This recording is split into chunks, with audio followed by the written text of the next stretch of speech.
the second episode this week. Hey everybody, my little not so regular video thing is now an almost regular video thing, so I don't know if I have to change the name of it or whatever, but if you ask me, this is pretty exciting. Gonna jump right into today's question. It's something that is near and dear to my heart. Sex and the Holocaust. Bring. Hi, how you doing? Ooh, hi, what's your name? I'm Sugar. Who are Sugar. I'm Ace. you? Hey, Ace. Yeah. What are you wearing?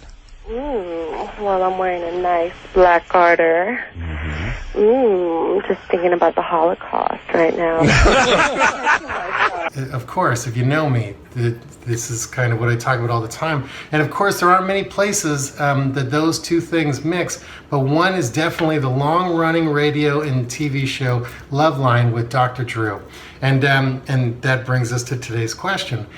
Jenny Gershon asks, how could Loveline replace the inimitable Dr. Drew with Amber Rose? And that's a great question. I have to say, I was sad when the show ended because I always found it informative and sometimes titillating, but of course always educational. And at the end, it really seemed like it had run its course, and that's okay. But that is why it was even stranger that they relaunched it with Amber Rose. So Amber Rose's version of Loveline, to me, is very different. I find that he is finishing when we have sex way sooner than he used to. I'm talking like 5 minutes.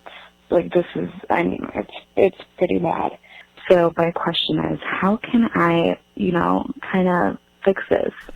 I mean, shit, that's when you know the pussy's fire, girl.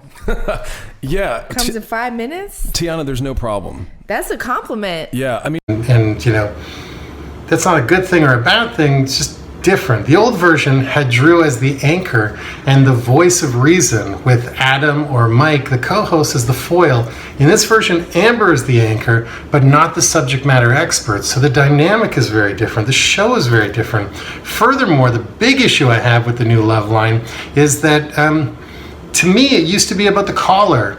And this one is more about the hosts and making, their examples about themselves and not, hypothetical advice. That may make it more personal to a lot of people, but, I'm used to the old way. And because I'm used to the old way, that gets to my point here. I get that I'm not the target audience for the new Loveline, and I know enough to recognize that it suffers greatly from Point Break syndrome. So for those of you who don't know what Point Break syndrome is, Point Break, the much beloved Keanu Reeves surfing movie. Don't move. Got some huge sucker crawling right into your ear. Got it! Good! Leave some fucking air, man. Saved your life, bro. Close one. People love Point Break, and while it's not a good movie, it's still a good movie. Do you know what I mean? You following so far? So last year, someone decided that we as a society needed an updated version of Point Break. You ever surf anything like this? I've surfed. Yeah, but you ever surfed anything like this?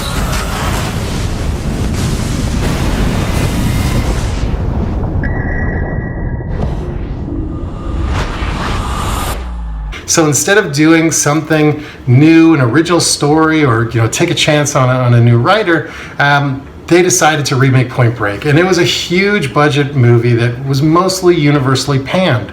I saw it on an airplane, and I thought it was not good, but it was also good, kind of exactly like the original. But since the original already existed, the remake was completely unnecessary.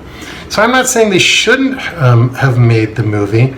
I'm saying that they should have made this movie and called it something other than Point Break. Maybe Extreme Bank Robbers, spelled with a Z at the end. And then people probably would have thought it was amazing because, to be honest with you, the cinematography was something really quite special, and the story wasn't terrible.